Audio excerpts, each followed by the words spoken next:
Berjumpa lagi dengan saya, Johan, masih pada mata kuliah sistem operasi. Kali ini kita akan masuk pada materi kedua, ya. Kita akan melihat lebih dalam ke dalam sistem operasi. Nah, pada pertemuan ini kita akan belajar tentang konsep dasar dari proses. Apa itu proses? Kita akan belajar nanti.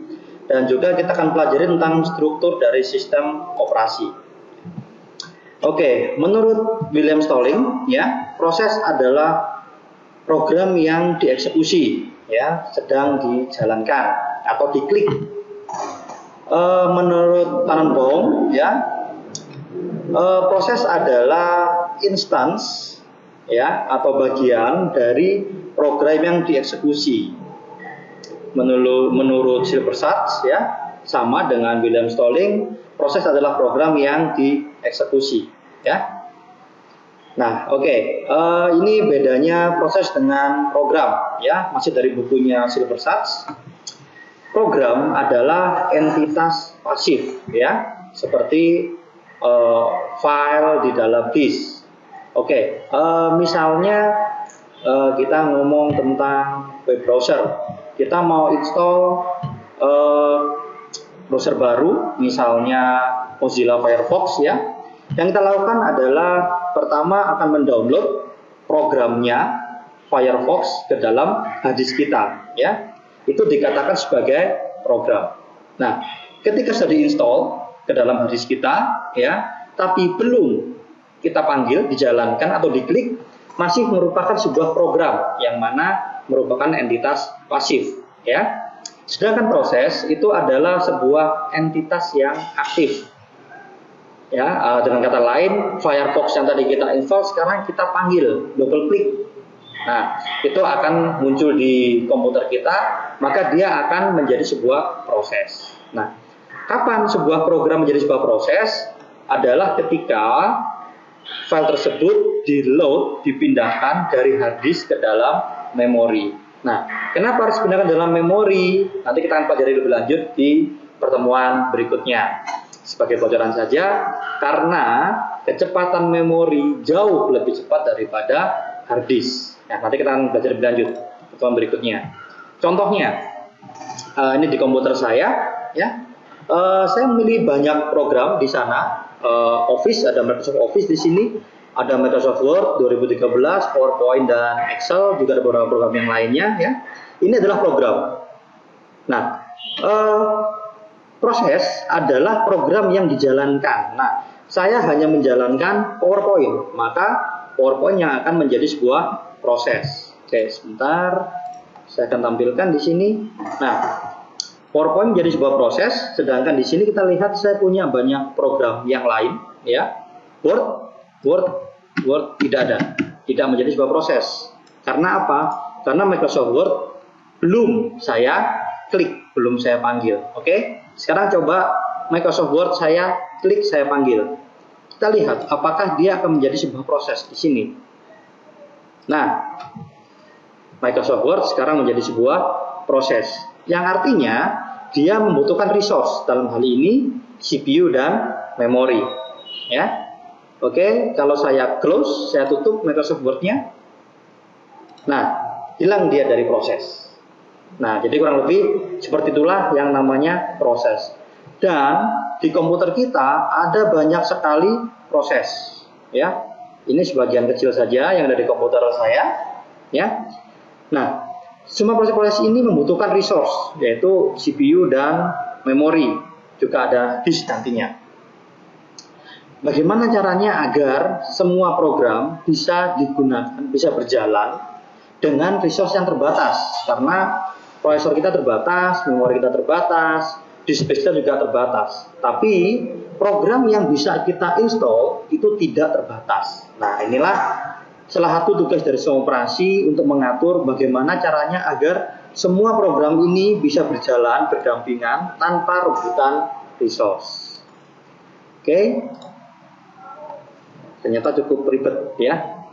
Nah, struktur dari sistem operasi seperti ini, ya. Kita akan berinteraksi dengan sistem operasi melalui yang namanya user interface. User interface ada yang graphical atau menggunakan command line. Nah, batch ini adalah command line, beberapa perintah yang dijalankan secara berurutan, ya, tanpa intervensi user. Jadi kita memerintahkan komputer untuk melakukan hal A, B, C, D, E, baru hasilnya kita tahu, ya, tanpa intervensi dari user. Kemudian yang kedua, system call, ya, nanti kita akan lihat apa itu system call.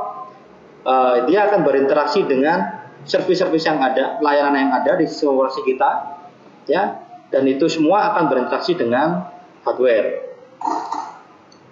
Nah, graphical user interface, ya, sebelah kanan ini tampilan start menu dari Windows 8, ya.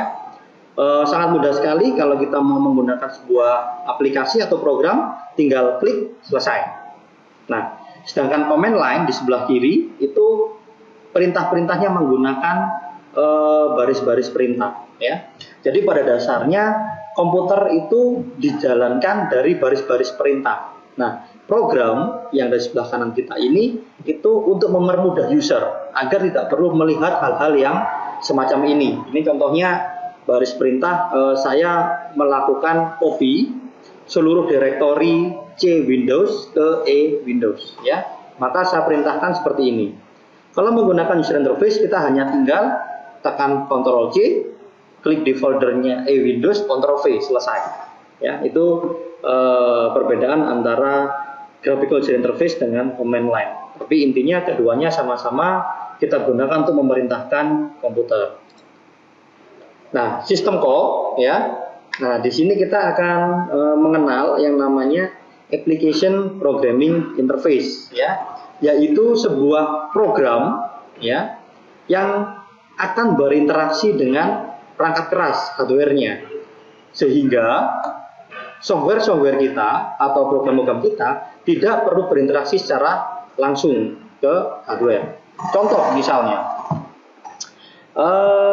kita menjalankan aplikasi Spotify, ya, mau mendengarin musik, ya, otomatis dia membutuhkan interaksi dengan speaker, juga dengan monitor, juga dengan keyboard dan mouse untuk memilih tentunya, hard disk untuk menyimpan program Spotify-nya, dan juga koneksi internet. Nah, di saat yang sama kita juga menggunakan web browser, misalnya web browser, kemudian kita juga menjalankan YouTube, membuka YouTube, yang mana YouTube juga membutuhkan speaker, monitor, keyboard dan mouse, tapi tidak hard disk, dengan wireless, ya, koneksi internet. Di saat yang sama juga kita buka Steam, ya, main game, ya.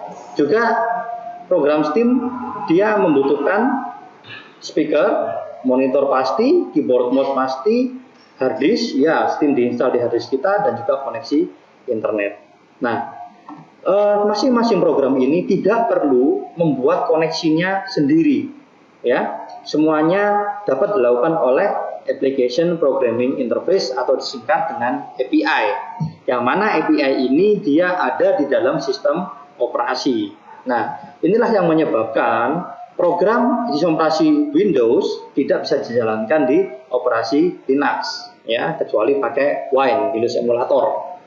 Nah, mengapa? Karena API-nya berbeda, ya.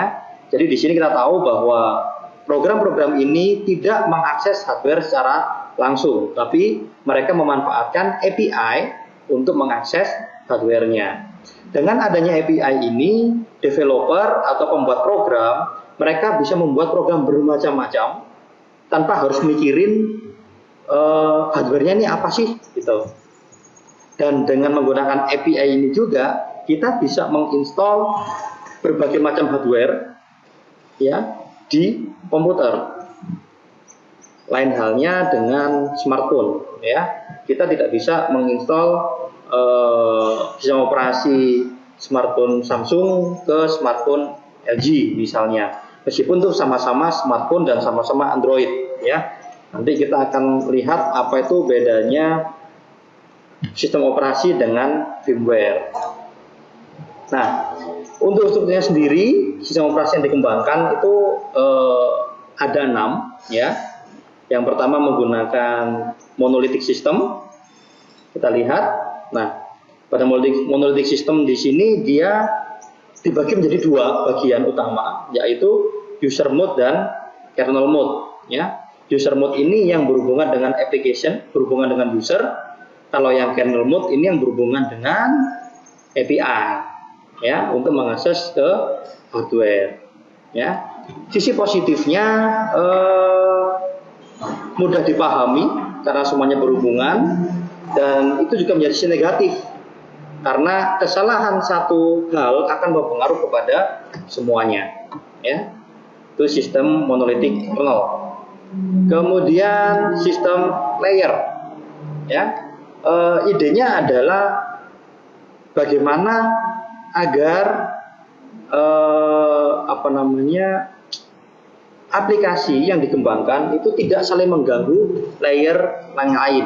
Ya, jadi kalau ada masalah, ada error, cukup di layer itu saja, ditambah oleh layer yang lain sehingga komputer tidak hang. Ya, namun ternyata sistem layer ini tidak efisien. Kenapa? Karena misalnya kita mau mengakses hardware, maka perintah ini akan diterjemahkan di setiap layer sampai ke hardware. Jadi tentunya sangat-sangat tidak efisien. Berikutnya microkernel, ya, microkernel. Di sini idenya adalah bagaimana membuat kernel itu as small and efficient as possible. Ya, jadi bagian-bagian lain yang dalam tanda kutip bukan core-nya, bukan intinya, itu diletakkan di user mode. Ya, kernel mode hanya memuat inti-inti dari sistem operasi tersebut. Nah, dengan teknik seperti ini dimungkinkan pengembang sistem operasi untuk menambahkan berbagai macam hal, misalnya security. Ya, security cukup tambahkan saja di sini dan tidak perlu pada kernel mode, cukup pada user mode saja, ya, dan tidak merusak dari sistem microkernel itu sendiri. Client server model, idenya kurang lebih dikembangkan ketika ditemukannya jaringan komputer. Ya, bagaimana agar komputer bisa saling berbagi resource di jaringan. Teknisnya agak susah karena informasi yang harus diberikan ke komputer yang lain, misalnya ke servernya, itu cukup banyak. Dan ini akan sangat cukup membingungkan apabila kliennya cukup banyak. Ya, tapi teknik ini digunakan untuk web server. Ya, jadi klien cukup mengirimkan request ke web server, maka web server yang akan memproses dan akan mengembalikan ke klien. Maka di klien tiba-tiba muncul website. Entah prosesnya itu ada di sisi servernya. Ya, oke. Nah, virtual machine. Teknik ini akhir-akhir ini booming kembali, ya, dengan adanya cloud computing. Ya, jadi di sini satu hardware bisa digunakan oleh banyak sistem operasi yang dinamakan oleh virtual machine. Masing-masing virtual machine ini mereka punya akses ke hardware, sama seperti kita menginstall sistem operasi langsung di hardware-nya. Tapi bedanya di sini ada virtual machine manager yang mengatur siapa yang boleh mengakses hardware, sehingga hardware ini bisa digunakan secara maksimal tapi tidak boleh diakses secara bersamaan. Ya, oke.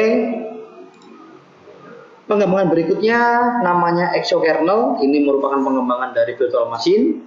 Bedanya kalau dengan virtual machine, exokernel ini mengalokasikan hardware, ya, langsung ke dalam banyak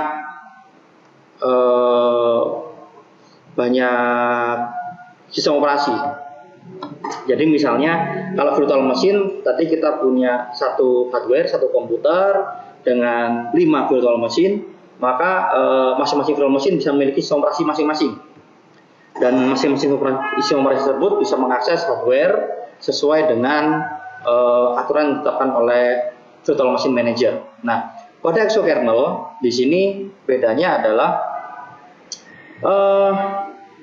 hardware dibagi langsung ke dalam beberapa sistem operasi. Jadi misalnya sistem operasi A dia boleh mengakses alamat memori antara blok 0 sampai 1023. Sistem operasi B boleh mengakses memori antara 1024 sampai 2047 dan seterusnya. Nah, di sini tidak diperlukan lagi virtual machine manager karena semuanya sudah dibagi, ya, dan tidak mungkin sistem operasi untuk menggunakan resource dari temannya. Sisi positifnya. Sisi negatifnya, sistem operasi tidak bisa menggunakan hardware secara utuh karena masing-masing hardware sudah dibagi ke sistem operasi masing-masing, ya.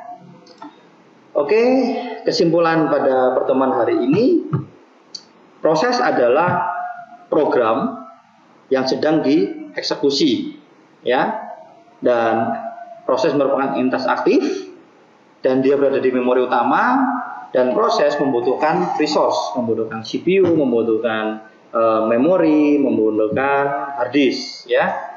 Kemudian user interface itu ada 3 macam. Yang pertama command line.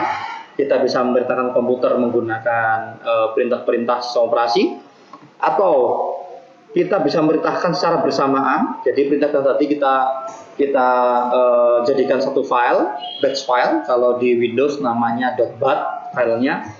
Itu isinya serangkaian perintah yang akan dikerjakan oleh sistem operasi secara berurutan. Atau kita bisa juga memerintahkan sistem operasi menggunakan grafik, ya, yang ada di layar monitor kita. Berikutnya, program ternyata tidak langsung mengakses kepada hardware tertentu karena terlalu kompleks. Nggak lucu dong kalau sebuah program, misalnya program ini hanya Firefox misalnya, Firefox untuk komputer Intel, Firefox untuk komputer dengan prosesor AMD, Firefox untuk komputer dengan hard disk Seagate misalnya, komputer Firefox untuk monitor 15 inch. Nah, kan nggak lucu seperti itu, ya. Jadi program memanfaatkan application programming interface ini yang akan berinteraksi langsung dengan hardware. Nah, API itu didesain dia umum, ya, desain secara umum agar bisa digunakan oleh banyak program, ya.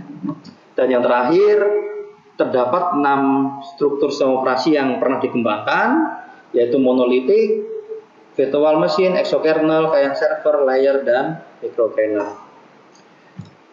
Oke, silahkan diskusikan materi-materi pada pertemuan ini pada forum diskusi pertemuan 2 yang sudah saya save di e-belajar, atau Anda juga bisa mengirimkan email ke saya di johan@stiki.ac.id.